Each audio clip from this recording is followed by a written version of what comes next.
Hello friends, कक्षा 10वीं के इस वीडियो में आप सभी का स्वागत है। आज हम प्रश्नावली 6.2 पढ़ने जा रहे हैं। तो आइए इस वीडियो को शुरू करते हैं। इसके पहले चैनल को सब्सक्राइब कर लीजिए और बेल आइकन को दबा दीजिए, जिससे हर वीडियो की नोटिफिकेशन आप तक पहुंच सके। तो चलिए बिना किसी देरी के इस वीडियो को शुरू करते हैं। इस प्रश्नावली में हमें थेल्स प्रमेय का प्रयोग करके सारे क्वेश्चन हल करने हैं। तो यहाँ पर देखेंगे हमें दो त्रिभुज दिए हुए हैं, दो क्वेश्चन हैं। यहाँ पर हमें पहले वाले क्वेश्चन में EC ज्ञात करना है और दूसरे वाले क्वेश्चन में AD ज्ञात करना है। तो पहले हम पहला वाला क्वेश्चन देखते हैं। तो यहाँ पे हम देखते हैं दिया है और सिद्ध करना है, हमें पहले लिखना पड़ेगा। तो जो पहला वाला क्वेश्चन है उसमें सिर्फ हमें दिया हुआ है DE और BC समांतर है। ये है DE और ये BC, ये दोनों समांतर हमें पहले से दिया हुआ है। और यहाँ पे AD का मान हमें दिया हुआ है 1.5 और DB का मान दिया हुआ है 3 सेंटीमीटर और AE का मान दिया हुआ है 1 और ये AC का मान नहीं दिया है, यही हमें इसमें ज्ञात करना है। तो आइए प्रश्न नंबर 1 देखते हैं। तो सबसे पहले यहाँ पर हम इस तरह चित्र बना लेते हैं और यहाँ पे हमें क्या क्या चीज़ दिया था हम पहले लिख लेते हैं। और यहाँ पे देखेंगे हमें AC नहीं दिया हुआ है, EC, तो EC हमें ज्ञात करना है। तो अब हम इसको हल करेंगे। तो सबसे पहले हम उसी टाइप से थेल्स प्रमेय लगाएंगे। जब दो रेखाएं, एक रेखा के समांतर एक रेखा रहती है तो यहाँ पे थेल्स प्रमेय लगता है कि अन्य दो जो भुजाएं होती हैं वो समान अनुपात में विभाजित होती हैं। यहाँ पर देखेंगे हम DE और BC, ये हमें पहले से समांतर दिया हुआ है। तो हम यहाँ पर लिख लेते हैं त्रिभुज ABC में DE समांतर BC है। यहाँ पे त्रिभुज ABC में DE और BC दोनों समांतर हैं, अतः हम यहाँ पर लगाएंगे थेल्स प्रमेय। तो हम थेल्स प्रमेय लगाएंगे। तो थेल्स प्रमेय के अनुसार दोनों जो भुजाएं हैं बाकी वाली, दोनों के भुजाएं समान अनुपात में होंगी, यानी कि AD के बटे में होगा DB, उसी तरह से AE के बटे में होगा EC। तो हम यहाँ पे इसी टाइप से रखेंगे AD के बटे DB बराबर AE के बटे EC। यहाँ पे हम AE के बटे EC रख रहे हैं और AD के बटे DB। तो अब हम यहाँ पर देखेंगे AD का मान हमें पहले से दिया हुआ 1.5, तो हम AD की जगह रख ले रहे हैं 1.5 बटे DB का मान, यानी कि BD का मान ये दिया हुआ है 3, मैंने यहाँ पे DB लिख दिया हूँ। DB का मान है यहाँ पर 3 बराबर AE का मान हमने लिखे हैं 1, तो यहाँ जाएगा 1 पूरे के बटे EC। और EC का मान देखेंगे, यहाँ पे हमें EC का मान ज्ञात करना है, तो हम EC वैसे ही रहने देंगे।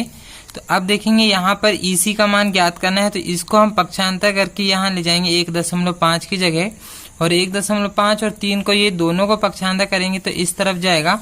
3 नीचे है तो ये जाएगा ऊपर पे, और 1.5 ऊपर है तो ये जाएगा यहाँ नीचे। तो हम ऐसा क्रॉस पक्षांतर कर रहे हैं, तो EC जाएगा यहाँ पे 1.5 की जगह में, तो यहाँ हो गया EC बराबर, इस तरफ में है 1 गुणा 3 नीचे है तो ये जाएगा ऊपर, और 1.5 ऊपर है तो ये जाएगा नीचे। तो अब हम यहाँ पर देखेंगे, यहाँ पे एक संख्या के पहले दशमलव है, यहाँ 3 और 1 का गुणा कर सकते हैं, तो ये हो जाएगा 3 एकम 3 के बटे 1.5। या तो फिर हम यहाँ पर देखेंगे एक संख्या के पहले दशमलव है, तो यहाँ पर भी हम एक संख्या के पहले दशमलव लगा सकते हैं, तो उसको 3.0 के बटे 1.5 ऐसा लिख सकते हैं। या तो फिर इसका दशमलव हटाकर यहाँ पर 1 0 लगा सकते हैं। तो हम यहाँ पे देखेंगे दशमलव से दशमलव कट जाएगा, यहाँ पर 30 के बटे 15 हो जाएगा, तो दशमलव हट जाता है। और यहाँ पर हम दशमलव के बाद जितनी संख्या रहती है उतने 0 हम यहाँ लगा लेते हैं, तो 30 बटे 15 हो जाएगा। देखेंगे 15 से 30 यहाँ पे कट जाएगा 2 बार में, तो यहाँ पर EC का मान आ रहा है 2 सेंटीमीटर में है, तो यहाँ पर लिख लेंगे EC बराबर 2 सेंटीमीटर। तो हमारा EC का मान आ चुका है। ये हम थेल्स प्रमेय से ही हल करेंगे इसी टाइप से। तो नेक्स्ट क्वेश्चन देखते हैं। सेकेंड वाले क्वेश्चन में देखेंगे इस तरह से चित्र दिया हुआ है, और यहाँ पे सेकेंड वाले सवाल में हमें AD ज्ञात करना है। यहाँ पर देखेंगे AD का मान नहीं दिया है, AE का मान दिया है, EC का मान दिया है और ये DB का मान दिया हुआ है। तो पहले हम इनको दिया है में लिख लेते हैं, और AD जो है ज्ञात करना है हमें, या तो सिद्ध करना है हमें लिख लेंगे, और फिर वही थेल्स प्रमेय से जैसा हमने क्वेश्चन नंबर 1 करें उसी टाइप से करेंगे। तो आइए देखते हैं। इस तरह से हम यहाँ पर दिया है में 3 भुजा का मान जो हमें पहले से दिया हुआ था उनको हमने यहाँ पर नोट कर लिए हैं, और सिद्ध करना है का मतलब ज्ञात करना है, हमें AD का मान ज्ञात करना है। तो अब हम उत्पत्ति करते हैं। यहाँ पर भी उसी तरह से देखेंगे। यहाँ पर भी DE और BC दोनों समांतर है, तो हम यहाँ लिखेंगे त्रिभुज ABC में DE समांतर है BC के। जब DE और BC दोनों समांतर है तो इसमें लग जाएगा थेल्स प्रमेय। तो जैसे हम यदि थेल्स प्रमेय लगा रहे हैं तो यहाँ पे AD के बटे DB होगा, AD के बटे DB बराबर, और AE के बटे EC होगा, AE के बटे EC होगा। तो अब हम यहाँ पर मान रखेंगे। AD का मान यहाँ देखेंगे हमें ज्ञात करना है, इसलिए AD की जगह AD ही रखेंगे। और DB का मान देखेंगे हमें दिया हुआ है 7.2 बराबर, और AE की जगह रखना है हमें 1.8, तो यहाँ रख देते हैं 1.8 बटे EC का मान देखेंगे 5.4 दिया हुआ है। तो अब हम यहाँ से देखेंगे AD का मान हमें ज्ञात करना है, तो ये तो वहीं रहेगा, ऊपर है क्योंकि, और 7.2 का हम पक्षांतर कर देंगे तो यहाँ पहले नीचे है तो ये जाएगा इस तरफ में गुणा में ऊपर, तो यहाँ हो जाएगा AD बराबर 1.8 गुणा 7.2 और पूरे के बटे में हो जाएगा 5.4। तो अब हम यहाँ पर 7.2 और 1.8 का यहाँ पर गुणा कर देते हैं। तो 7.2 और 1.8 का जब गुणा करेंगे, मतलब 18 और 72 का गुणा करेंगे तो 1296 आएगा। और यहाँ पे 1 और 1 यहाँ पे ऐसे दो संख्या के पहले यहाँ पे दशमलव लग जाएगा, तो 12.96 आ रहा है। तो यहाँ पर लिख लेंगे 12.96 और पूरे के बटे में है 5.4।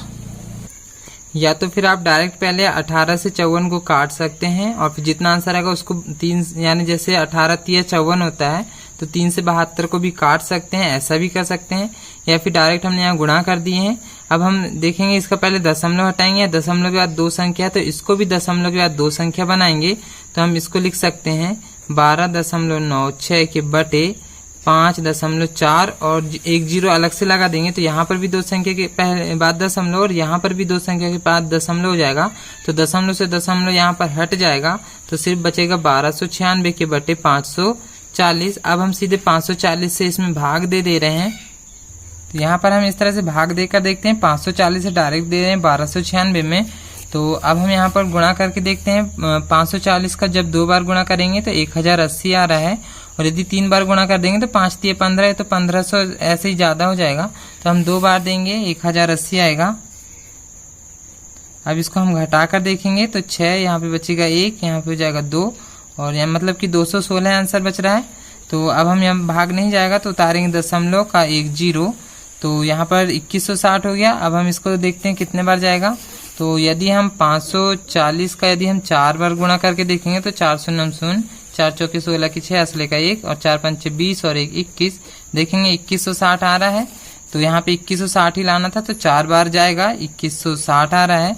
तो देखेंगे 2.4 आंसर आ रहा है, तो यहाँ पर हो गया हमारा 2.4। तो ये आ चुका है हमारा AD का मान।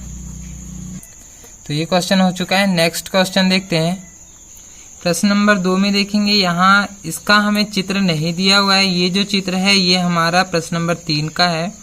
तो इसका चित्र हम अलग से बनाएंगे। एक त्रिभुज PQR बनाना है और PQ और PR के बीच में एक बिंदु E और F इस प्रकार स्थित है कि हमको यहाँ पे 3 क्वेश्चन दिए हुए हैं। बताना है कि क्या EF समांतर है QR के। तो यदि थेल्स प्रमेय लग रहा है तो ये दोनों समांतर होंगे, और थेल्स प्रमेय नहीं लग रहा है मतलब ये दोनों समांतर नहीं होंगे।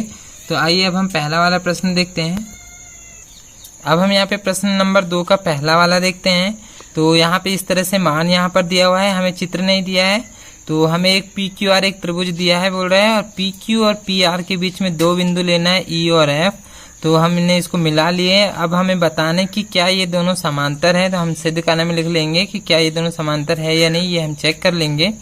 तो अब हम इनको सीधे थेल्स प्रमेय से चेक करके देखेंगे। तो यहाँ पर हम लिख ले रहे हैं थेल्स प्रमेय से। यदि थेल्स प्रमेय में दोनों पक्ष यदि बराबर हो रहे हैं तो दोनों रेखा समांतर होगी। तो यहाँ पर सबसे पहले हम PE के बटे EQ ले रहे हैं।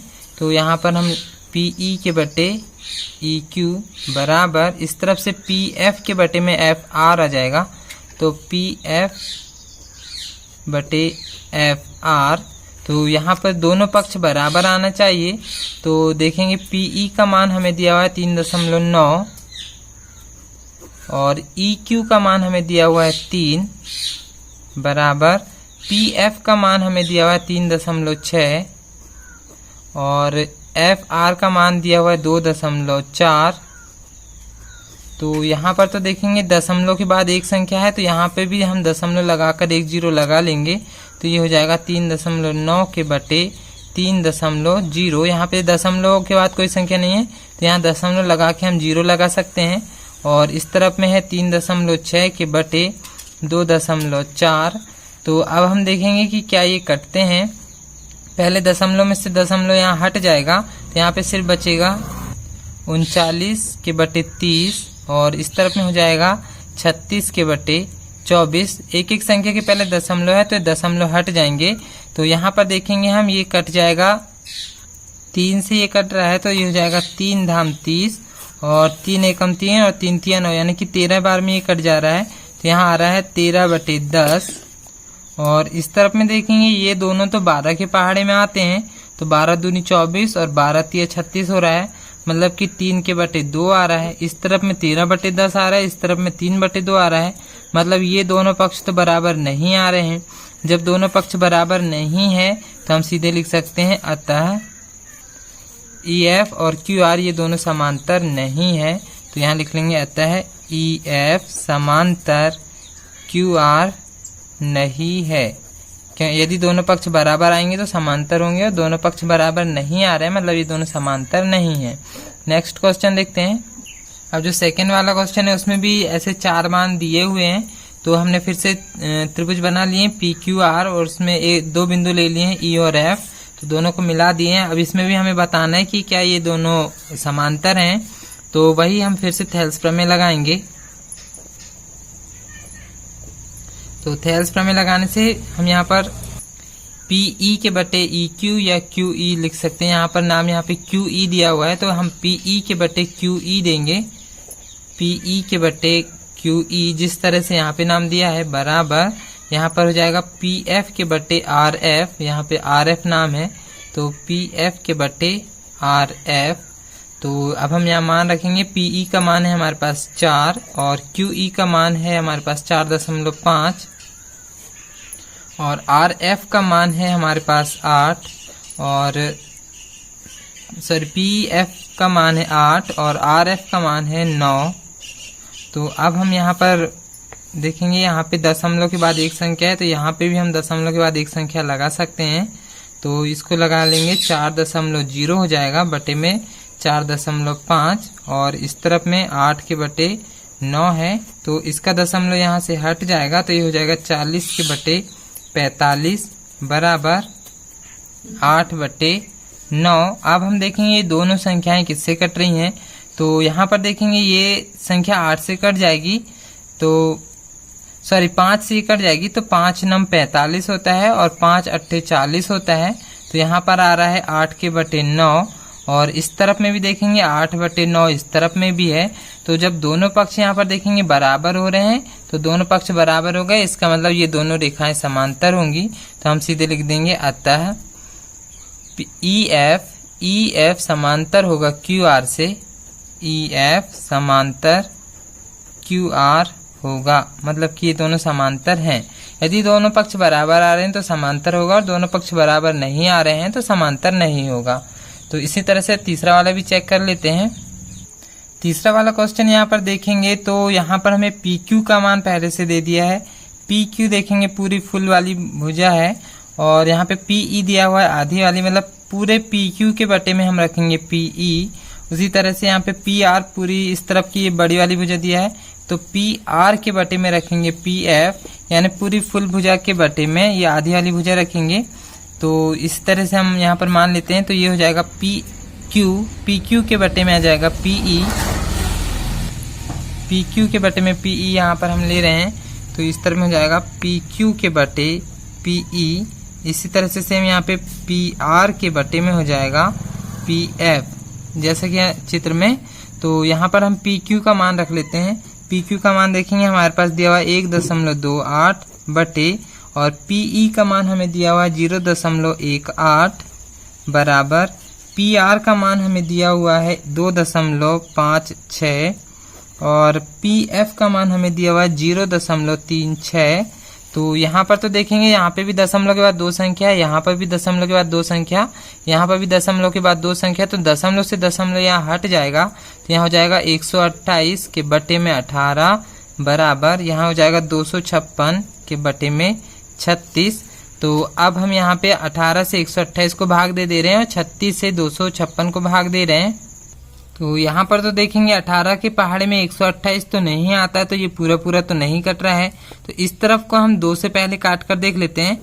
तो 2 एकम 2, यहाँ बचेगा 1, 16 हो जाएगा, 2 अट्ठे 16। इस तरफ में 18 आ रहा है, ऊपर में भी काट लेते हैं। यहाँ हो जाएगा 2 एकम 2, ये कट जाएगा 2 दूनी 4, यहाँ से 1 बच जाएगा, 16 हो जाएगा, 2 अट्ठे 16। तो यहाँ पर ऊपर पे भी 128 आ रहा है बटे 18, यहाँ पर भी सेम यानी कि 128 के बटे 18 बराबर 128 के बटे 18। तो दोनों पक्ष देखेंगे यहाँ पे बराबर आ गए हैं, दोनों पक्ष बराबर आ रहे हैं, मतलब कि दोनों रेखाएं समांतर होंगी। तो हम यहाँ लिख लेते हैं EF और QR दोनों समांतर होंगी। तो ये प्रश्न नंबर 2 हो चुका है। नेक्स्ट क्वेश्चन देखते हैं। प्रश्न नंबर 3 यहाँ पे हमें ये दिया हुआ है, तो हम दिया है में लिखेंगे LM समांतर है CB के और LN समांतर है CD के, और हमें सिद्ध करना है में ये लिखेंगे AM बटे AB बराबर AN के बटे AD। और हमें चित्र दिया हुआ 6.18 वाला, मतलब ये वाला चित्र हमें प्रश्न नंबर 3 का दिया हुआ है। तो इतना चीज हम पहले कॉपी में नोट कर लेते हैं। तो इस तरह से यहाँ पे हम दिया है और सिद्ध करना है लिख लेंगे। और अब हम यहाँ पर एक चित्र बना लेते हैं। तो इस तरह से यहाँ पर देखेंगे ऐसा एक चित्र वहां पर दिया हुआ है बुक में। अब हमारे पास 2 रेखाएं समांतर दिया है, एक बार LM के समांतर में CB है, तो देखेंगे ये है LM और इसके समांतर BC। तो हम पहले ये वाला त्रिभुज ले लेते हैं ऊपर वाला। तो यहाँ पर हम लिखेंगे LM समांतर है CB से। तो यहाँ पर ये त्रिभुज बन रहा है ABC, ये बड़ा वाला त्रिभुज बन रहा है।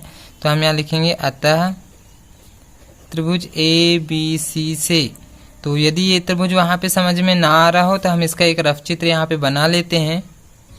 देखेंगे इस तरह का रफ चित्र यहाँ पे ऊपर साइड दिख रहा है, ये ML रेखा हो गई और ये CB रेखा हो गई। LM समांतर है CB के, तो ये LM समांतर हो जाएगा CB के। तो हमने ये ऊपर वाला पार्ट बनाए हैं, तो इसी में अब हम थेल्स प्रमेय लगाएंगे। तो यहाँ पर थेल्स प्रमेय लगाने के लिए देखेंगे AM के बटे में MB रखेंगे, या तो यहाँ पे AB रखा है, AM के बटे में AB लिया है, तो यहाँ पे भी हम उसी तरह से लेंगे। AM के बटे में AB पूरा बड़ा वाला भाग लेंगे, तो उसी तरह से यहाँ पे हो जाएगा AL के बटे में AC, ये पूरा वाला भाग हो जाएगा। तो यहाँ पे हम AM के बटे में पूरा AB ले रहे हैं, तो ये हो जाएगा AM के बटे में AB बराबर, तो इस तरफ में हो जाएगा AL के बटे में AC, ये बड़ा वाला भाग, तो AL के बटे में AC, इसको हम दे रहे हैं समीकरण 1। इसी तरह से अब हम नीचे वाला त्रिभुज लेंगे जिसमें LN समांतर होगा CD के। देखेंगे ये है LN, इसके समांतर है CD। तो अब हम नीचे वाला त्रिभुज देखेंगे ADC, ये वाला त्रिभुज देख रहे हैं। तो यहाँ पर हम पुनः लिखेंगे, यहाँ पे हमें दिया LN समांतर CD, तो यहाँ पर हम लिखेंगे LN समांतर CD से। तो यहाँ पर तो त्रिभुज बन रहा है ADC, तो यहाँ पर ये वाला त्रिभुज बन रहा है, इसमें हम थेल्स प्रमेय लगाएंगे। तो पहले हम इसका रफ चित्र इसी तरह से बना लेते हैं नीचे पे। तो ये हमारा ADC त्रिभुज बन चुका है जिसमें LN और CD ये दोनों रेखा समांतर हैं। तो यहाँ पे दोनों रेखा समांतर हो गई, तो हम यहाँ पर भी उसी तरह से लेंगे जैसे AN के बटे में AD पूरी बड़ी वाली रेखा लेंगे। तो थेल्स प्रमेय से यहाँ पे हम हो जाएगा AL के बटे में AD और बराबर, जैसे हमने यहाँ AN के बटे में AD लिए हैं वैसे ही AL के बटे में AC ये पूरा वाला आ जाएगा। तो AL, यहाँ पे देखेंगे AN लेना था तो यहाँ पे L आ गया, यहाँ पे N लेंगे AN के बटे में AD होगा, AN के बटे में AD बराबर AL के बटे में AC आएगा पूरा वाला। तो यहाँ इसको हम दे रहे हैं समीकरण 2। अब हम समीकरण 1 और समीकरण 2 से तुलना करेंगे। समीकरण 1 और समीकरण 2 से जब हम तुलना करेंगे तो यहाँ पर देखेंगे दोनों समीकरण में राइट हैंड साइड दोनों के समान है। AL बटे AC दोनों के राइट हैंड साइड समान आ रहे हैं। तो जब राइट हैंड साइड समान होंगे तो लेफ्ट हैंड साइड भी समान होंगे। ये हमने पढ़े हैं कि जब दोनों के राइट समान होते हैं तो लेफ्ट भी अपने आप समान हो जाते हैं। तो जब दोनों के राइट समान आ रहे हैं तो दोनों के लेफ्ट को भी हम इस बार बराबर कर देंगे। तो इसके लेफ्ट में दिया है AM के बटे AB, तो यहाँ लिखेंगे हम AM के बटे AB बराबर, अब समीकरण 2 के राइट में लेफ्ट में देखेंगे तो AN के बटे में AD है, ये हो जाएगा AN के बटे AD। ये समीकरण 1 और 2 से हमने तुलना करने पर देखे लेफ्ट वालों को भी बराबर कर देंगे। तो अब हम देखेंगे ये वाला क्वेश्चन, यही हमें यहाँ पर सिद्ध करना है, हमें लिखे हैं, तो ये हमारा यहाँ पर सिद्ध हो चुका है। नेक्स्ट क्वेश्चन देखते हैं। जो क्वेश्चन नंबर 4 हमें दिया हुआ है वहां से हम बुक से देख के दिया है और सिद्ध करना है लिख सकते हैं। तो सिर्फ ये 2 चीज यहाँ पर हमें दिया हुआ है। सेम सवाल प्रश्न नंबर 3 के जैसा है। यहाँ पे एक चित्र यहाँ पे बना हुआ है, 2 रेखाएं यहाँ पे समांतर हैं। तो देखेंगे DE के समांतर है AC, यहाँ पे हमें दिख रहा है ये है DE, इसके समांतर ये वाली रेखा AC। तो हम ऐसा रफ चित्र एक ऐसा बनाएंगे जिसमें सिर्फ DE भुजा और AC भुजा आएगी। तो ऐसा एक त्रिभुज ले रहे हैं हम ABC जिसमें DE समांतर आएगा AC के। यहाँ पर हम ले रहे हैं DE समांतर, तो DE के समांतर में लिखेंगे AC, DE समांतर AC से यहाँ पर हम यही वाला त्रिभुज देखेंगे। तो रफ चित्र हम यहाँ पहले बना ले रहे हैं। तो त्रिभुज ABC से देखेंगे इस तरह का यहाँ पर एक रफ चित्र बना लिए हमने जिसमें DE और AC ये दोनों समांतर हैं। तो बस हम इसमें इसी तरह बटे में लेंगे। तो यहाँ पर देखेंगे BF के बटे में FE लिया है, यानी कि ये है इस तरफ वाला BE के बटे में EC है, BE के बटे में EC है। तो इसी तरह से हम दोनों साइड लेंगे। तो यहाँ पे अब हम लगाएंगे थेल्स प्रमेय।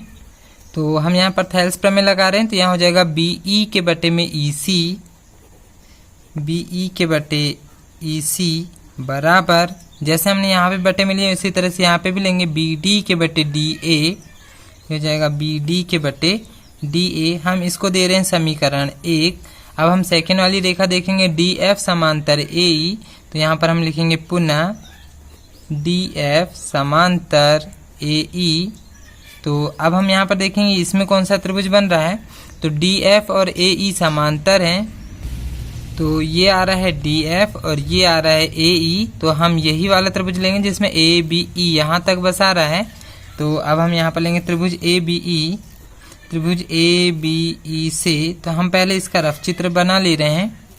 तो देखेंगे इस तरह से इसका एक चित्र बनेगा जिसमें DF और AE, देखेंगे ये था DF और ये AE है। तो हमने इसी तरह से DF और AE लेकर एक त्रिभुज बनाया है जिसमें ये 2 भुजा समांतर है। तो इसमें भी हम उसी तरह से बटे में लेंगे BF के बटे में FE, वैसे ही BD के बटे में DA। तो अब हम यहाँ लिखेंगे, यहाँ पर पहले हम लिख लेते हैं थेल्स प्रमेय से। देखेंगे BF के बटे में FE आएगा बराबर BD के बटे में DA आएगा, BD के बटे में DA आएगा। तो इसको हम दे रहे हैं समीकरण 2। अब हम समीकरण 1 और समीकरण 2 से यहाँ तुलना करेंगे। तो जब हम समीकरण 1 और 2 की तुलना करेंगे तो यहाँ पर देखेंगे कौन से पक्ष समान हैं। तो देखेंगे दोनों के राइट दोनों के समान हैं। यदि एक भी पक्ष बराबर आता है तो दूसरा पक्ष अपने आप बराबर हो जाता है। तो इसका देखेंगे राइट दोनों के समान आ रहे हैं, तो लेफ्ट भी दोनों के आपस में बराबर हो जाएंगे। तो हम यहाँ पर लिख लेते हैं, इसका लेफ्ट लिखेंगे BE के बटे में EC, BE के बटे में EC बराबर है, और इसके लेफ्ट लिखेंगे BF के बटे में FE। तो यहाँ पर देखेंगे ये वाला क्वेश्चन हमने सिद्ध करना में लिखे हैं। ये आगे इस तरफ में आ गया, ये इधर पे आ गया, दोनों आपस में बराबर हैं। तो ये भी आपस में दोनों बराबर आ चुके हैं, तो ये हमारा सिद्ध हो चुका है। नेक्स्ट क्वेश्चन देखते हैं। क्वेश्चन नंबर 5 देखते हैं। यहाँ पे चित्र 6.20 देखना है, मतलब ये वाला चित्र हमें क्वेश्चन नंबर 5 का दिया हुआ है और 2 रेखाएं आपस में समांतर दिया हुआ है। सेम सवाल प्रश्न नंबर 3 और 4 के जैसा है, और इस बार हमें सिद्ध करना है कि EF और QR दोनों समांतर है। तो सेम उसी तरह से करना है। तो सबसे पहले हम ये वाले समांतर रेखा से हल करेंगे, समीकरण 1 मिलेगा, फिर दूसरे वाले समांतर रेखा से समीकरण 2 मिलेगा, फिर दोनों को उसी तरह से तुलना करेंगे। तो आइए देखते हैं। तो सबसे पहले हमने दिया है और क्या सिद्ध करना है वो हमने लिख चुके हैं, और इस तरह से एक चित्र वहाँ पे बुक में दिया हुआ है। तो सबसे पहले हम ये वाली समांतर रेखा लेंगे, तो हम यहाँ लिखेंगे DE समांतर OQ, सॉरी यहाँ पे दिया हुआ है DE समांतर OQ। तो OQ हम यहाँ पर ले रहे हैं, तो इसमें देखेंगे कौन सा त्रिभुज बन रहा है। तो DE देखेंगे सबसे पहले, तो ये है DE के समांतर में बन रहा है OQ, तो ये है OQ। हम ऐसा त्रिभुज लेंगे जिसमें DE आए और OQ आए, तो देखेंगे ये POQ ये वाला त्रिभुज बन रहा है जिसमें DE और OQ ये दोनों भुजा आ रही है। POQ ये वाला त्रिभुज हम लेंगे, तो हम यहाँ लिखेंगे त्रिभुज POQ से हम ये वाला त्रिभुज लेंगे इसमें DE और OQ दोनों भुजा आ जाएगी। तो हम इसका पहले रफ चित्र बना लेते हैं। यहाँ पर हम थेल्स प्रमेय लगाएंगे। POQ देखेंगे, मैंने यहाँ एक त्रिभुज बना लिया है POQ, यहाँ पर ये वाला त्रिभुज बन रहा था, तो यहाँ पर हम थेल्स प्रमेय लगाएंगे। तो इसी तरह से लेंगे PE के बटे में EQ, इसी तरह से PD के बटे में DO। तो यहाँ पर हम थेल्स प्रमेय लगा रहे हैं, ये हो जाएगा PE के बटे में EQ बराबर PD के बटे में DO, PD बटे DO। इसको हम दे रहे हैं समीकरण 1। अब हम सेम इसी टाइप से सेकेंड वाला जो रेखा समांतर दिया था उससे करेंगे, तो पुनः करके करेंगे। अब हमें इस बार दिया है DF समांतर OR, DF समांतर OR। तो इसमें देखेंगे कौन सा त्रिभुज बन रहा है, तो यहाँ इस तरफ में है DF और ये है OR, तो इसमें देखेंगे POR ये वाला त्रिभुज बन रहा है यहाँ पर, तो लिखेंगे हम त्रिभुज POR से। इसका भी हम रफ चित्र पहले यहाँ बना ले रहे हैं। देखेंगे यहाँ पे POR ये त्रिभुज आ गया जिसमें DF और OR दोनों यहाँ पे आपस में समांतर हैं। तो इसमें भी उसी तरह से लेंगे हम PF के बटे में FR, उसी तरह से PD के बटे में DO। तो यहाँ हो जाएगा PF के बटे में FR बराबर PD के बटे में DO, PD बटे DO आ गया। इसको हम दे रहे हैं समीकरण 2। अब हम समीकरण 1 और समीकरण 2 से तुलना करेंगे।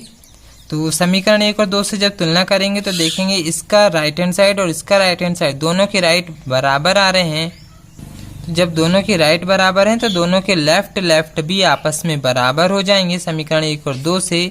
तो यहाँ पर हम इसका लेफ्ट और इसका लेफ्ट दोनों को बराबर करेंगे, तो PE के बटे में EQ है, यहाँ लिखेंगे PE के बटे EQ बराबर हो जाएगा। अब समीकरण 2 का लेफ्ट में देखेंगे PF बटे में FR है, तो यहाँ पर ये बराबर आ चुका है। अब इसको हम बड़े चित्र में देखेंगे PE के बटे EQ, यहाँ पर देख लेते हैं ये है PE के बटे में EQ और सेकंड वाला है PF के बटे में FR है। तो यहाँ पर देखेंगे ये है PF के बटे में FR, तो एक बड़ा वाला त्रिभुज बन रहा है। तो इसका अब हम यहाँ पे एक रफ चित्र बना लेते हैं। देखेंगे इस तरह से यहाँ पे एक चित्र बन रहा है PE के बटे में EQ, PE बटे EQ और PF के बटे में FR ये यहाँ पे आ रहा है। तो जब दोनों भुजाएं समान अनुपात में आ रही हैं, मतलब कि ये दोनों रेखाएं समांतर होंगी, तो यहाँ पे देखेंगे यहाँ सीधे से थेल्स प्रमेय लग रहा है, दोनों भुजाएं समान अनुपात में हैं, तो ये दोनों रेखाएं समांतर हो जाएंगी। तो यहाँ पर हम सीधे लिख देंगे अतः EF समांतर होगा QR। तो ये हमारा सिद्ध करना था, जब दोनों भुजाएं समान अनुपात में होंगी तो दोनों रेखाएं भी आपस में समांतर हो जाएंगी। ये थेल्स प्रमेय का विलोम से आया है, तो हम यहाँ चाहो तो लिख सकते हैं थेल्स प्रमेय के विलोम से। तो ये हमारे यहाँ पर सिद्ध हो चुका है। नेक्स्ट क्वेश्चन देखते हैं। अब हम प्रश्न नंबर 6 देखते हैं। हमें वहाँ पे इस तरह से दो रेखा समांतर दिया हुआ है और BC समांतर QR ये हमें सिद्ध करना है। इस तरह का एक चित्र वहाँ पर दिया हुआ है। तो सबसे पहली समांतर रेखा देखते हैं AB समांतर PQ। तो यहाँ पर हम देखेंगे ये दिया है AB और ये है PQ। AB और PQ यदि हम इसको देखेंगे तो यहाँ पे हमें POQ ये वाला एक त्रिभुज समझ में आ रहा है जिसमें ये दोनों रेखाएं समांतर होंगी। तो हम सबसे पहले यही वाला त्रिभुज लेंगे जिसमें ये दो रेखाएं समांतर होंगी। तो अब हम सबसे पहले लेते हैं AB समांतर पी क्यू से। तो जो सबसे पहले हमें दिया हुआ है, तो पहले हम इसका एक रफ चित्र देख लेते हैं, पी ओ क्यू ये वाला, जिसमें ए बी और पी क्यू समांतर होंगे। तो देखेंगे यहाँ पर मैंने इस तरह से एक रफ चित्र बनाया हुआ है, जिसमें पी ए बी और पी क्यू ये दोनों समांतर दिख रहे हैं। पी ओ क्यू ये वाला त्रिभुज है यहाँ पे। तो यहाँ पे त्रिभुज पी ओ क्यू से यहाँ पर ये वाला त्रिभुज बन रहा है पी ओ क्यू बड़ा वाला। तो यहाँ पे थेल्स प्रमेय लगाएंगे हम।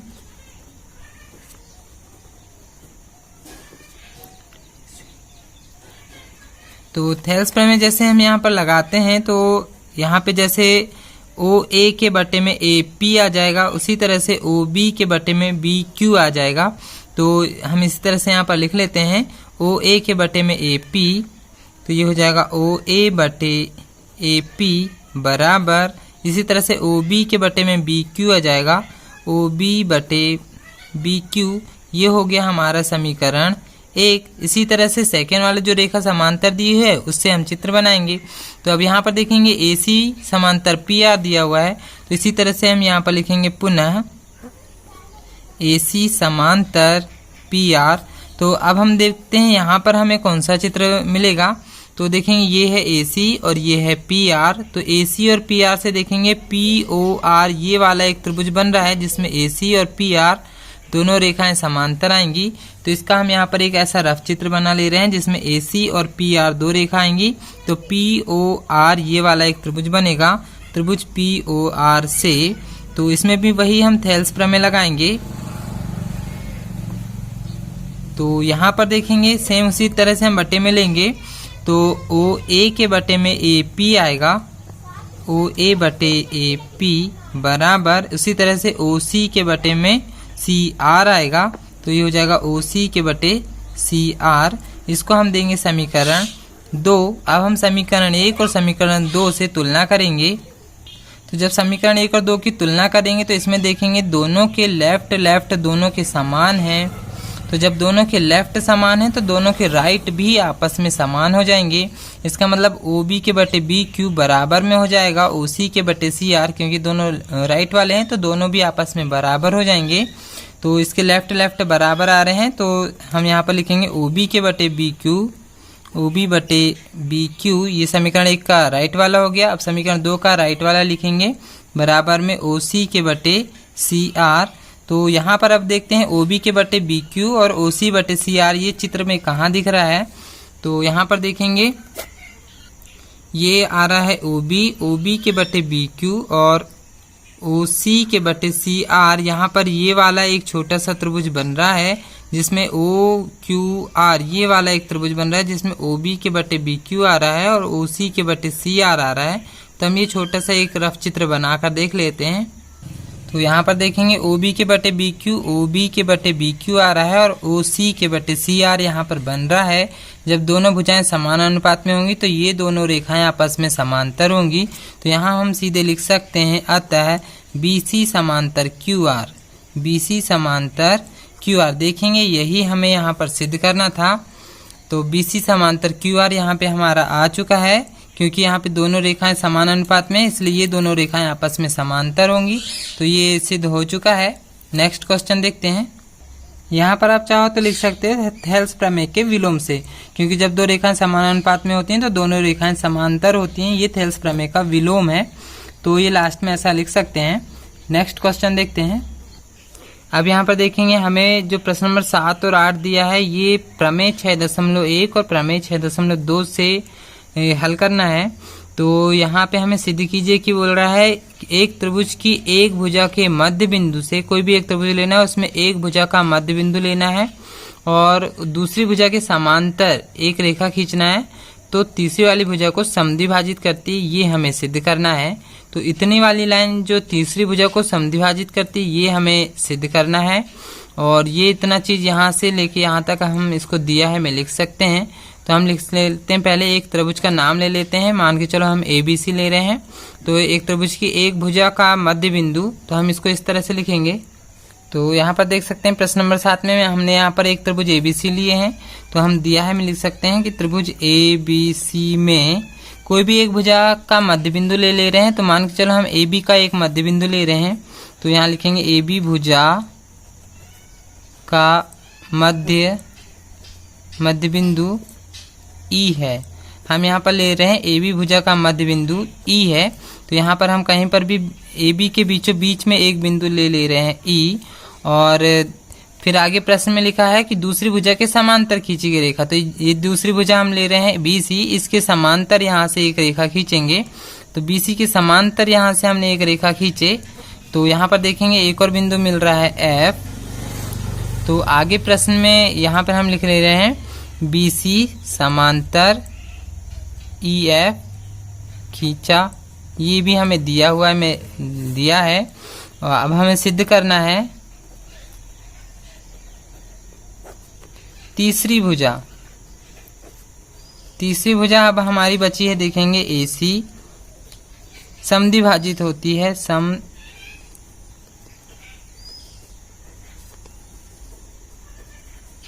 यदि हम ये एक भुजा के मध्य बिंदु से और एक रेखा के समांतर यदि कोई रेखा खींचते हैं तो तीसरी वाली भुजा को समद्विभाजित करती है, मतलब दो बराबर भागों में विभाजित करती है। ये हमें यहाँ पर सिद्ध करना है।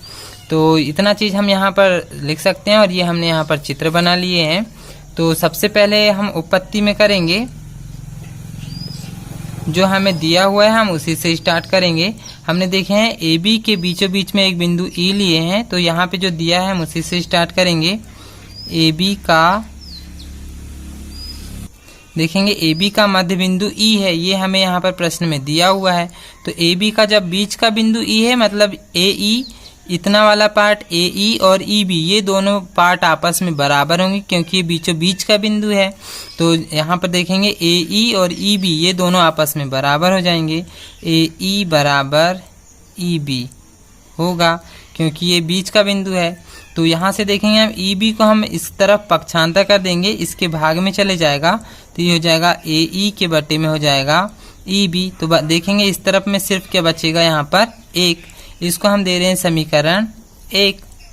अब हम देखते हैं हमें दिया है, में और एक चीज दिया है BC और EF ये दोनों रेखा आपस में समांतर है, ये हमने पहले ही खींचे हैं। BC और EF दोनों आपस में समांतर है, तो हम यहाँ पर पुनः लिखेंगे BC समांतर EF। जब BC और EF दोनों समांतर हैं तो इसमें हम थेल्स प्रमेय लगाएंगे। तो जब थेल्स प्रमेय लगाएंगे तो यहाँ पे इस तरह से होगा AE के बटे EB बराबर AF के बटे FC। इस तरह से लेंगे तो यहाँ पे हो जाएगा AE के बटे EC बराबर AF के बटे FC, सॉरी AE के बटे EB आएगा, AE के बटे EB बराबर AF के बटे FC आ जाएगा। तो इस तरह से हमने यहाँ पर थेल्स प्रमेय लगा लिए हैं। तो अब हम यहाँ पर देखेंगे AE के बटे EB का मान हमने पहले से मान चुके हैं 1, तो यहाँ पर AE के बटे EB की जगह रख देंगे हम 1। तो यहाँ पर हम लिख ले रहे हैं समीकरण 1 से, समीकरण 1 से हम सीधे AE के बटे EB की जगह में 1 रख देंगे। यहाँ पर लिखा है AE के बटे EB, तो इसकी जगह में हम रख देंगे 1। तो यहाँ पर इसका मान रख रहे हैं 1 बराबर, ये हो जाएगा AF के बटे FC। यहाँ पर हमने सिर्फ AE के बटे EB का मान चेंज करें, उसकी जगह रखें 1, तो यहाँ इसकी जगह हम रख दे रहे हैं 1। इस तरफ में AF के बटे FC आ गया। यहाँ देखेंगे FC को इस तरफ से पक्षांतर कर देंगे, तो ये हो जाएगा FC बराबर AF। यहाँ पे देखेंगे दोनों भुजा यहाँ पर समांतर आ चुकी है, तो FC और AF यहाँ पर देखेंगे ये है FC और ये AF, ये दोनों भुजा आपस में बराबर आ गई। जब दोनों भुजा आपस में बराबर हो गए मतलब AC यहाँ पर समद्विभाजित हो रहा है, दो बराबर भागों में विभाजित हो रहा है। तो जो हमने सिद्ध करना है में लिखे हैं वह हम अब यहाँ पर लिख लेते हैं। अतः तीसरी भुजा, इस तरह से हम लिख लेते हैं कि अतः तीसरी भुजा समद्विभाजित होती है। तो जब दोनों भुजा बराबर आ गए मतलब दोनों भुजा मतलब AC जो है समद्विभाजित हो रही है। तो ये प्रमेय यहाँ पे हो चुका है, ये क्वेश्चन पेपर में आ सकता है। इसी के जैसा सेम उल्टा सवाल है प्रश्न नंबर 8। तो आइए प्रश्न नंबर 8 देखते हैं। तो जो प्रश्न नंबर 8 हमें देखते हैं, यहाँ पे हमें दिया हुआ है सिद्ध कीजिए कि एक त्रिभुज की किन्हीं दो भुजाओं के मध्य बिंदु। तो एक त्रिभुज ले रहे हैं, मान के चलो हम ABC एक त्रिभुज ले रहे हैं, उसमें कोई भी दो भुजा लेंगे और उसके बीच में बिंदु लेना है। तो उनको मिलाने वाली रेखा, दोनों बिंदुओं को मिला देंगे तो जो तीसरी वाली भुजा बचेगी उसके समांतर होता है, ये हमें सिद्ध करना है। तो आइए देखते हैं। देखेंगे यहाँ पे हमने कोई भी दो भुजा ले रहे हैं तो ए बी और ए सी हमने यहाँ पे एक लिए ए बी और एक ए सी लिए हैं। उनके बीचों बीच में मध्य बिंदु में एक बिंदु लिए ई और एक बिंदु लिए इस तरफ में एफ और दोनों को यहाँ पर मिला दिए हैं। तो जो मिलाने वाली जो रेखा होती है वो तीसरी वाली भुजा यानी कि तीसरी भुजा हमारे पास बची बी सी, इसके ये समांतर होगी यानी कि ई एफ समांतर बी सी, ये दोनों समांतर होगी, ये हमें सिद्ध करना है। तो सेम प्रश्न नंबर 7 का ये उल्टा है। तो आइए देखते हैं।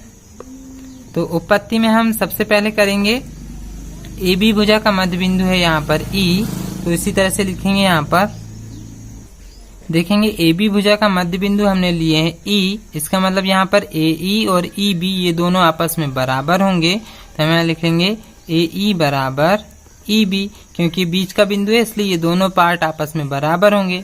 यहाँ से हम ई बी को पक्षांतर करेंगे तो इसके भाग में जाएगा, तो ये हो जाएगा ए ई के बटे ई बी। तो इस तरफ में सिर्फ बचेगा एक, क्योंकि ये पूरा पूरा पक्षांतर करें इधर जाएगा भाग में, तो इसको हम दे रहे हैं समीकरण 1। इसी तरह से अब हम सेकेंड वाला देखते हैं। ए सी का मध्य बिंदु भी हमने लिए हैं एफ, तो हम यहाँ लिखेंगे पुनः ए सी का मध्य बिंदु यहाँ पर हमने लिए हैं एफ। तो जब ए सी का मध्य बिंदु यहाँ पे एफ, तो ए एफ और एफ सी ये दोनों आपस में बराबर होंगे, यहाँ लिखेंगे हम ए एफ बराबर एफ सी।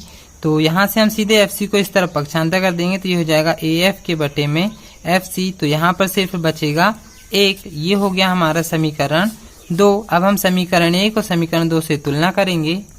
तो जब हम यहाँ से तुलना करेंगे तो देखेंगे समीकरण 1 और समीकरण 2 दोनों के राइट हैंड साइड समान है, यानी कि दोनों तरफ एक एक आ रहा है।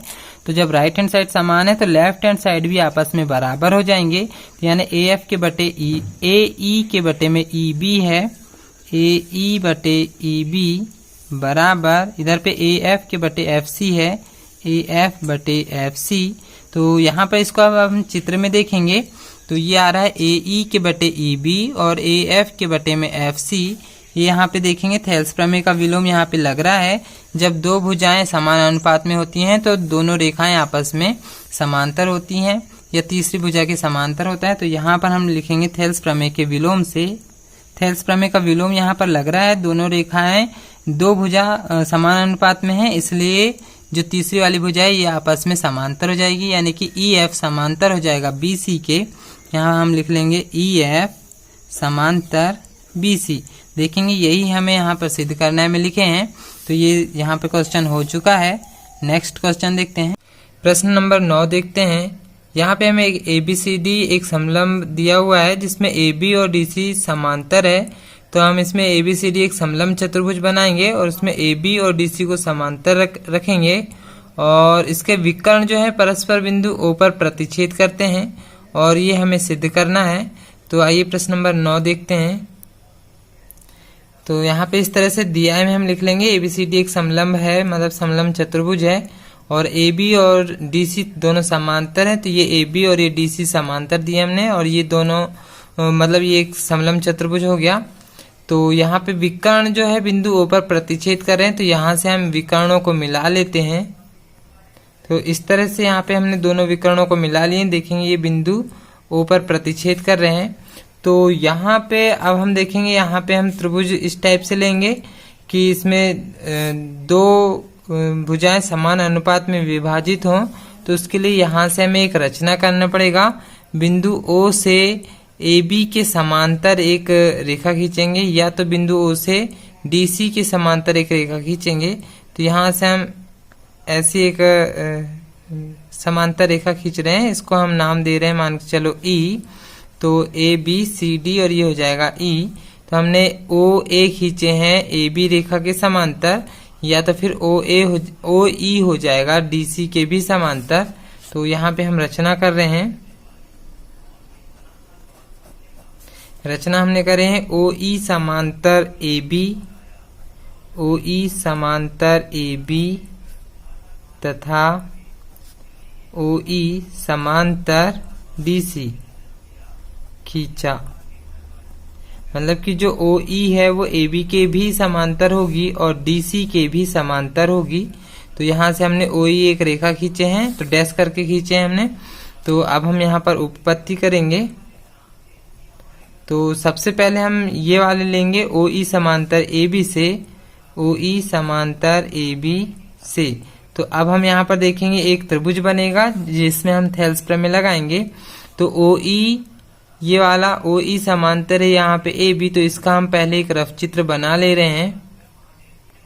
देखेंगे इस तरह का यहाँ पर एक चित्र बन रहा है जिसमें ए ई डी और इस टाइप से आ रहा है यहाँ पे। तो ओ ई जो है ए बी के समांतर है, ये ओ ई है ए बी के समांतर है। तो यहाँ पर त्रिभुज बन रहा है डी ए बी, ये वाला एक बड़ा त्रिभुज बन रहा है। त्रिभुज डी ए बी से यहाँ पर हम लगाएंगे थेल्स प्रमेय। तो यहाँ पर हम देखेंगे जो डी ई है ये इसके बटे में होगा ई ए, या तो फिर इधर से भी ले सकते हैं ए ई के बटे ई डी, ऐसा भी ले सकते हैं हम। तो कहीं से भी हम लेते हैं तो ये हो जाएगा डी ओ के बटे बी ओ, या तो फिर बी ओ के बटे डी ओ डी, ऐसा भी हम ले सकते हैं।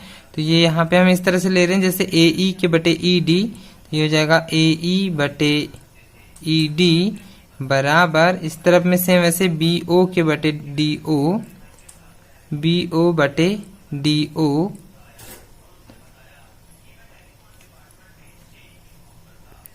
तो यहाँ पे देखें हमने डी ओ दिए हैं, तो यहाँ पर भी हम डी ई यहाँ पर भी दे सकते हैं, या ई डी ए भी सही है।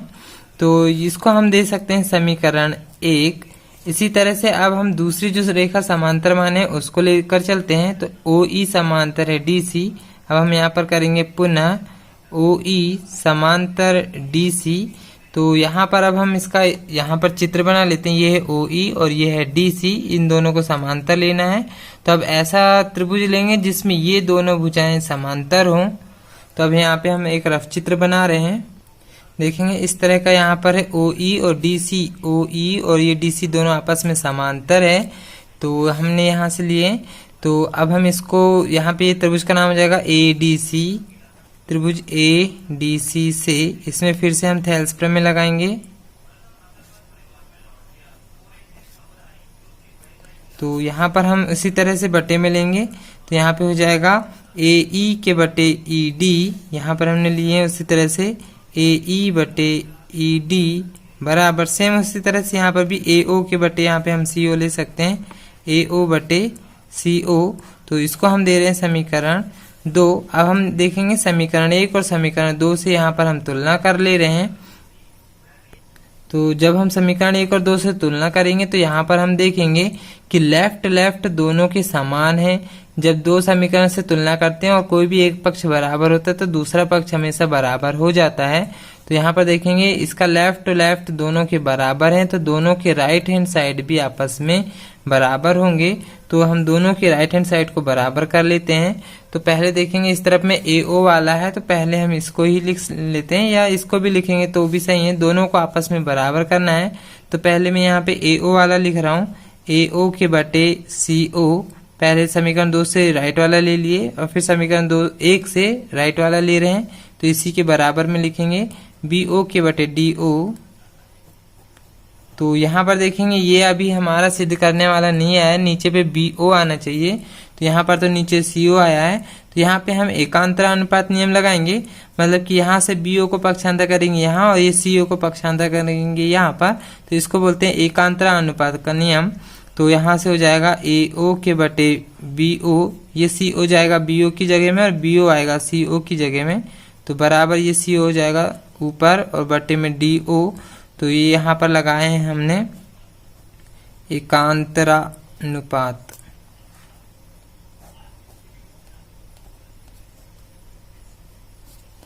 तो ये यहाँ पे देखेंगे ये हमारा सिद्ध हो चुका है, यही हमारा सवाल था। तो ये हमारा आ चुका है, तो ये क्वेश्चन हो चुका है। नेक्स्ट क्वेश्चन देखते हैं।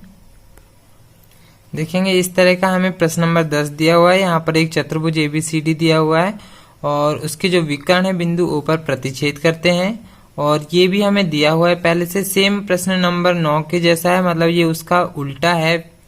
तो ये हमें पिछले सवाल में सिद्ध करना हमें दिया हुआ था, इस बार ये हमें दिया है। अब हमें सिद्ध करना है कि एबीसीडी एक समलंब है। सेम वही सवाल है, फिर से हमें एक चतुर्भुज बना लेते हैं जो समलंब के टाइप का दिखेगा, वो हमें सिद्ध करना है कि एक समलंब है। तो सेम वही हम यहाँ पर फिर से एक रचना कर लेते हैं। ओ से ओ ई एक रेखा खींचते हैं जो ए बी के समांतर होगी। हम अभी सिर्फ एक ही रेखा के समांतर खींच रहे हैं, तो हम यहाँ लिख ले रहे हैं ओ ई समांतर ए बी खींचा। तो यहाँ से हमने ओ से ओ ई एक रेखा खींचे जो ए बी के समांतर है। अभी हमने सिर्फ इतना ही करे हैं। तो अब हम यहाँ पर सीधे उत्पत्ति करते हैं। तो उत्पत्ति में देखेंगे सबसे पहले हमें यहाँ पर दिया हुआ है ओ ए के बटे बी ओ।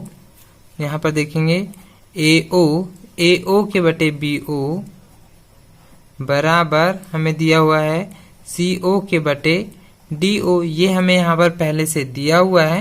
तो यहाँ पे हम एकांतर अनुपात का नियम लगा लेते हैं, यानी कि सी ओ का हम यहाँ पक्षांतर करेंगे और बी ओ को इस तरफ में पक्षांतर कर देते हैं। तो यहाँ लिख लेते हैं हम एकांतरानुपात नियम से। यहाँ पर हम एकांतर अनुपात नियम लगा रहे हैं। तो यहाँ ए ओ के बटे में हो जाएगा, ये सी ओ आ जाएगा इसके बटे में, बराबर यहाँ पर ये बी ओ चले जाएगा इसके बटे में, बी ओ के बटे में हो जाएगा डी ओ। तो सेम ये पिछले सवाल के ही जैसा है, इसको हम दे रहे हैं समीकरण 1।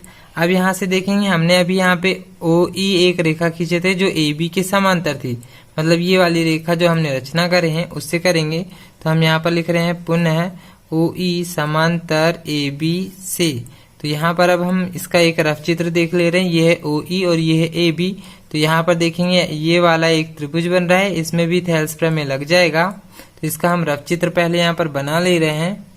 देखेंगे इस तरह का यहाँ पर एक चित्र बनेगा जिसमें ओ ई और ए बी ये दोनों आपस में समांतर है। तो इसको भी हम इसी तरह से बटे में लेंगे, ए ई के बटे में ई डी, ये हो जाएगा ए ई बटे ई डी बराबर यहाँ पे भी सेम ऐसे बी ओ के बटे डी ओ, ये हो जाएगा बी ओ के बटे डी ओ। इसको हम दे रहे हैं समीकरण 2। अब हम देखेंगे समीकरण 1 और समीकरण 2 से हम तुलना करेंगे। तो यहाँ पर हम देखेंगे कि यहाँ पर समीकरण 1 और 2 से तुलना करें तो इसके राइट दोनों के समान आ रहे हैं, यानी कि राइट हैंड साइड दोनों के समान है। तो लेफ्ट हैंड साइड भी दोनों के समान हो जाएंगे। इसका मतलब ए ओ के बटे सी ओ, ए ओ बटे सी ओ बराबर हो जाएगा इसका right hand side left hand side. तो ये हो जाएगा ए ई के बटे ई डी, मतलब दोनों के लेफ्ट वाले बराबर हो जाएंगे। यहाँ हमने दोनों को बराबर कर दिए हैं। यहाँ पर अब हम देखेंगे ए ओ के बटे सी ओ और ए ई के बटे ई डी। यहाँ पर बड़े वाले चित्र में ए ओ के बटे सी ओ और ए ई के बटे ई डी, ए ई के बटे ई डी और ए ओ के बटे सी ओ, ये वाला एक त्रिभुज बन रहा है। इसमें देखेंगे ये वाले त्रिभुज में ओ ई और डी सी ये दोनों रेखा यहाँ पर समांतर होगी, क्योंकि यहाँ पे ये वाला नियम लग रहा है। तो हम इसका भी एक रफ चित्र बना ले रहे हैं। देखेंगे ये इस तरह का चित्र आ रहा है, ए ओ के बटे सी ओ और ए ई के बटे ई डी, यहाँ पे इस तरह से ये बन रहा है। तो देखेंगे ये दो जो भुजा हैं समान अनुपात में विभाजित हो गई हैं। जब दो भुजाएं समान अनुपात में विभाजित होती हैं तो दोनों भुजाएं यहाँ पे जो तीसरी भुजा के समांतर होगा, मतलब कि ए ओ जो ई ओ जो है डी सी के समांतर होगा। तो यहाँ पर हम लिख सकते हैं ओ ई समांतर होगा डी सी के या सी डी के। ये ओ ई जो है समांतर हो जाएगा डी सी के। तो यहाँ पे ये दोनों रेखाएं आपस में समांतर हो गई। तो यहाँ पर लगा है थेल्स प्रमेय का विलोम। तो यहाँ पर आप चाहो तो ब्रैकेट में लिख सकते हैं थेल्स प्रमेय के विलोम से। तो ये यहाँ पर देखेंगे ओ ई और डी सी आपस में समांतर आया, और इसके पहले हमने ओ ई और ए बी को समांतर माने थे। तो यहाँ पर देखेंगे ओ ई जो है ए बी के समांतर है और ओ ई जो है डी सी के समांतर है। तो जब ओ ई ये दोनों के समांतर है तो ये दोनों रेखा भी आपस में समांतर हो जाएंगी। तो हम यहाँ पर इसी तरह से लिख सकते हैं। तो यहाँ पर ओ ई और डी सी ये दोनों तो समांतर आ चुकी है, और हमने पहले लिखे थे ओ ई जो है ए बी के समांतर है, ये हमने पहले ही लिखे थे। तो यहाँ पर देख सकते हैं जब दोनों रेखा आपस में समांतर है तो ए बी समांतर डी सी भी समांतर होगा।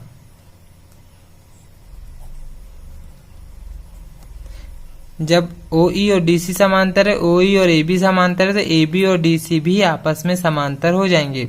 और जब दो भुजा यानी कि दो भुजा आमने सामने की जब दो भुजा समांतर होती है तो ये एक समलंब चतुर्भुज भी होता है।